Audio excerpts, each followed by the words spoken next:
ಎಲ್ಲರಿಗೂ GV education ಚಾನೆಲ್ಗೆ ಸ್ವಾಗತ. ಇಂದಿನ ವಿಡಿಯೋದಲ್ಲಿ 8ನೇ ತರಗತಿಯ ಭಾಗ 2ರಲ್ಲಿರುವಂತಹ ಅಧ್ಯಾಯ 26 ಜಲಗೋಳ ಪಾಠದಲ್ಲಿರುವ ಅಭ್ಯಾಸದ ಪ್ರಶ್ನೋತ್ತರಗಳನ್ನು ನೋಡೋಣ.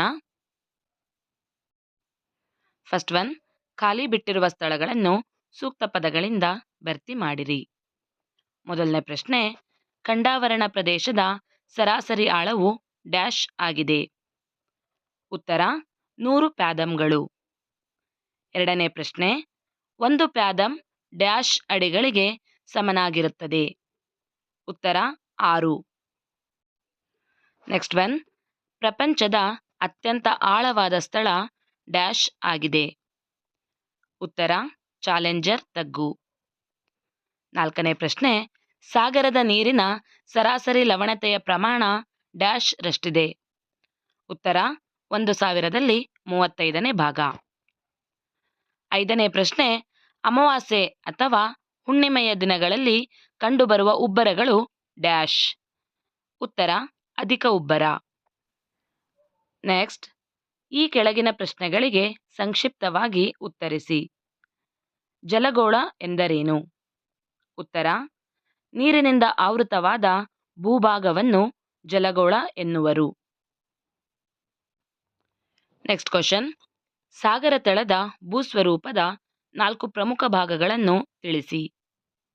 ಉತ್ತರ ಸಾಗರ ತಳದ ಭೂಸ್ವರೂಪದ 4 ಪ್ರಮುಖ ಭಾಗಗಳೆಂದರೆ ಖಂಡಾವರಣ ಪ್ರದೇಶ, ಖಂಡಾವರಣ ಇಳಿಜಾರು, ಆಳಸಾಗರ ಮೈದಾನ, ಸಾಗರ ತಗ್ಗುಗಳು.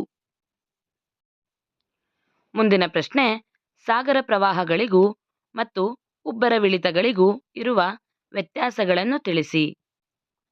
ಉತ್ತರ ಸಾಗರ ಪ್ರವಾಹಗಳು ನಿಶ್ಚಿತ ದಿಕ್ಕಿನಲ್ಲಿ ನಿರಂತರವಾಗಿ ಹರಿಯುವ ಸಾಗರದ ಮೇಲ್ಮೈ ನೀರನ್ನು ಸಾಗರ ಪ್ರವಾಹಗಳೆಂದು ಕರೆಯುವರು. ಸಾಗರ ಪ್ರವಾಹಗಳ ಮೇಲೆ ಪ್ರಭಾವವನ್ನು ಬೀರುವ ಅಂಶಗಳೆಂದರೆ ಭೂಮಿಯ ದೈನಂದಿನ ಚಲನೆ, ಉಷ್ಣಾಂಶ, ಮಾರುತಗಳು, ಲವಣತೆ ಮತ್ತು ಭೂಭಾಗಗಳ ಆಕಾರ. ಉಬ್ಬರವಿಳಿತಗಳು ಸಮುದ್ರ ಅಥವಾ ಸಾಗರದ ನೀರಿನ ಮಟ್ಟವು ನಿಯಮಿತವಾಗಿ ಹೆಚ್ಚಾಗುವುದು ಹಾಗೂ ಇಳಿಯುವುದನ್ನೇ ಉಬ್ಬರವಿಳಿತವೆಂದು ಕರೆಯುವರು. ಇದಕ್ಕೆ ಮುಖ್ಯ ಕಾರಣಗಳೆಂದರೆ ಚಂದ್ರನ ಗುರುತ್ವಾಕರ್ಷಣಾ ಶಕ್ತಿ, ಸೂರ್ಯನ ಗುರುತ್ವಾಕರ್ಷಣಾ ಶಕ್ತಿ, ಭೂಮಿಯ ದೈನಂದಿನ ಚಲನೆ ಮತ್ತು ಭೂಮಿಯ ಕೇಂದ್ರಾಪಗಮನ ಶಕ್ತಿ. ನೆಕ್ಸ್ಟ್ ಒನ್, ಗರಿಷ್ಠ ಉಬ್ಬರ ಮತ್ತು ಕನಿಷ್ಠ ಉಬ್ಬರಗಳ ನಡುವಿನ ವ್ಯತ್ಯಾಸಗಳನ್ನು ತಿಳಿಸಿ. ಉತ್ತರ ಗರಿಷ್ಠ ಉಬ್ಬರ. ಗರಿಷ್ಠ ಪ್ರಮಾಣದ ಉಬ್ಬರವು ಭೂಮಿ, ಚಂದ್ರ, ಸೂರ್ಯ ಇವುಗಳು ಒಂದೇ ಸರಳ ರೇಖೆಯಲ್ಲಿರುವ ಅಮಾವಾಸ್ಯೆ ಅಥವಾ ಹುಣ್ಣಿಮೆ ದಿನಗಳಲ್ಲಿ ಉಂಟಾಗುತ್ತದೆ. ಸೂರ್ಯ ಮತ್ತು ಚಂದ್ರ ಇವೆರಡರ ಒಟ್ಟು ಗುರುತ್ವ ಶಕ್ತಿಯಿಂದ ಗರಿಷ್ಠ ಉಬ್ಬರಗಳು ಗರಿಷ್ಠವಾಗಿರುವಂತೆ ಇಳಿ ಉಬ್ಬರಗಳ ಪ್ರಮಾಣವೂ ಸಹ ಕನಿಷ್ಠವಾಗಿರುವುದು. ಕನಿಷ್ಠ ಉಬ್ಬರ. ಕನಿಷ್ಠ ಉಬ್ಬರಗಳು ವೃದ್ಧಿಚಂದ್ರ ಮತ್ತು ಅರ್ಧಾಧಿಕ್ಯ ಚಂದ್ರನ ದಿನಗಳಲ್ಲಿ ಕಂಡುಬರುತ್ತವೆ. ಕನಿಷ್ಠ ಉಬ್ಬರಗಳ ಸಮಯದಲ್ಲಿ ಭೂಮಿ ಮತ್ತು ಸೂರ್ಯ ಒಂದೇ ಸರಳ ರೇಖೆಯಲ್ಲಿದ್ದು ಮತ್ತು ಚಂದ್ರನು ಭೂಮಿಗೆ ಲಂಬವಾಗಿರುತ್ತಾನೆ. ಈ ರೀತಿಯ ಉಬ್ಬರಗಳಲ್ಲಿ ಏರುಬ್ಬರ ಹೆಚ್ಚಾಗುವುದಿಲ್ಲ ಮತ್ತು ಇಳಿಯುಬ್ಬರವೂ ಕಡಿಮೆಯಾಗುವುದಿಲ್ಲ.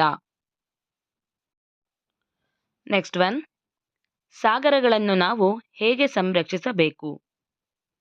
ಉತ್ತರ ಹಡಗುಗಳಲ್ಲಿ ಕಚ್ಚಾ ತೈಲವನ್ನು ಸಾಗಿಸುವ ಬದಲು ಕೊಳವೆ ಮಾರ್ಗಗಳ ಮೂಲಕ ಸಾಗಿಸುವುದು, ಅಣು ಇಂಧನ ತ್ಯಾಜ್ಯ ವಸ್ತುಗಳನ್ನು ಸಾಗರಗಳಿಗೆ ಸುರಿಯುವುದನ್ನು ನಿಯಂತ್ರಿಸುವುದು, ತೀರ ವಲಯದಲ್ಲಿರುವ ತೈಲ ರಾಸಾಯನಿಕ ಕೈಗಾರಿಕೆಗಳ ಮಾಲಿನ್ಯಯುಕ್ತ ವಸ್ತುಗಳು ಸಮುದ್ರ ಸೇರದಂತೆ ತೀವ್ರ ಕ್ರಮ ಕೈಗೊಳ್ಳುವುದು, ತ್ಯಾಜ್ಯ ವಸ್ತುಗಳನ್ನು ಬಂದರು ಹಾಗೂ ರೇವು ಪಟ್ಟಣಗಳಲ್ಲಿ ಎಸೆಯುವುದನ್ನು ನಿಯಂತ್ರಿಸುವುದು, ಸಾಗರಗಳ ತೀರಗಳಲ್ಲಿ ಅದಿರುಗಳ ಸಂಗ್ರಹಣೆ ಮತ್ತು ಗಣಿಗಾರಿಕೆ ಮೊದಲಾದವುಗಳನ್ನು ನಿಯಂತ್ರಿಸುವುದು, ಕರಾವಳಿಯ ಮರಳು ದಂಡೆಗಳನ್ನು ವಿವಿಧ ರೀತಿಯಲ್ಲಿ ಹಾಳುಗೆಡವುತ್ತಿದ್ದು ಅವುಗಳನ್ನು ಸಂರಕ್ಷಿಸುವುದು ಅಗತ್ಯವಾಗಿದೆ.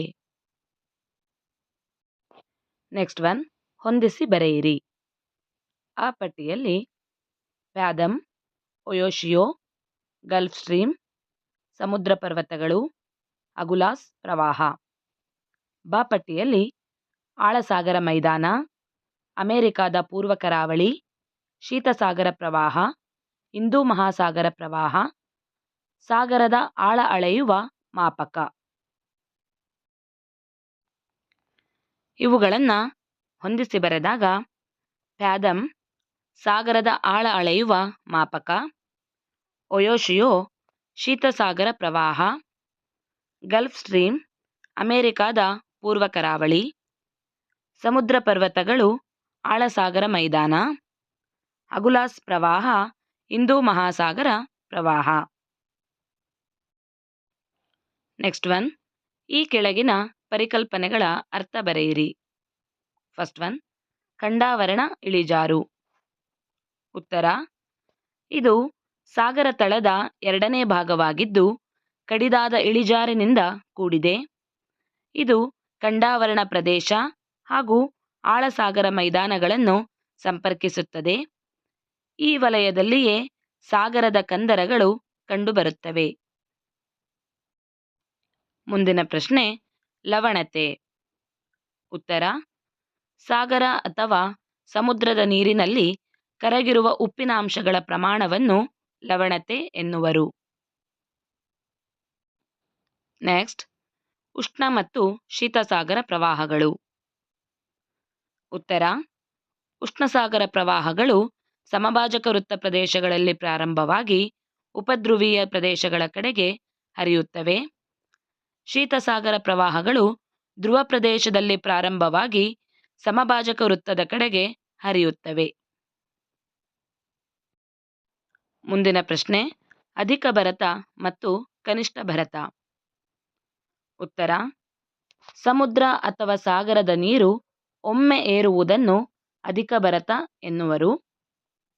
ಒಮ್ಮೆ ಅಧಿಕ ಭರತದ ಪ್ರಮಾಣದಷ್ಟೇ ನೀರಿನ ಮಟ್ಟ ಕೆಳಗೆ ಇಳಿಯುವುದನ್ನು ಕನಿಷ್ಠ ಭರತ ಎನ್ನುವರು. ನೆಕ್ಸ್ಟ್ ಒನ್, ಬೆಂಗುಲಾ ಪ್ರವಾಹ. ಉತ್ತರ, ದಕ್ಷಿಣ ಅಟ್ಲಾಂಟಿಕ್ ಸಾಗರ ಪ್ರವಾಹಗಳಲ್ಲಿ ಕಂಡುಬರುವಂತಹ ಶೀತಸಾಗರ ಪ್ರವಾಹಗಳಲ್ಲಿ ಈ ಬೆಂಗುಲಾ ಪ್ರವಾಹವೂ ಕೂಡ ಒಂದಾಗಿದೆ. ಮುಂದಿನ ಪ್ರಶ್ನೆ, ಉಬ್ಬರವಿಳಿತಗಳು. ಉತ್ತರ, ಸಮುದ್ರ ಅಥವಾ ಸಾಗರದ ನೀರಿನ ಮಟ್ಟವು ನಿಯಮಿತವಾಗಿ ಹೆಚ್ಚಾಗುವುದು ಹಾಗೂ ಇಳಿಯುವುದನ್ನೇ ಉಬ್ಬರವಿಳಿತವೆಂದು ಕರೆಯುವರು. ಇದಿಷ್ಟು 8ನೇ ತರಗತಿಯಲ್ಲಿರುವಂತಹ ಭಾಗ 2ರಲ್ಲಿರುವ ಅಧ್ಯಾಯ 26 ಜಲಗೋಳ ಪಾಠದಲ್ಲಿರುವ ಅಭ್ಯಾಸದ ಪ್ರಶ್ನೋತ್ತರಗಳಾಗಿವೆ. ಈ ವಿಡಿಯೋ ನಿಮಗೆ ಇಷ್ಟವಾದಲ್ಲಿ ಲೈಕ್ ಮಾಡಿ, ಶೇರ್ ಮಾಡಿ ಮತ್ತು ಇದೇ ತರಹದ ವಿಡಿಯೋಗಳಿಗಾಗಿ ನಮ್ಮ ಚಾನಲನ್ನು ಸಬ್ಸ್ಕ್ರೈಬ್ ಮಾಡಿಕೊಳ್ಳಿ. ಧನ್ಯವಾದಗಳು.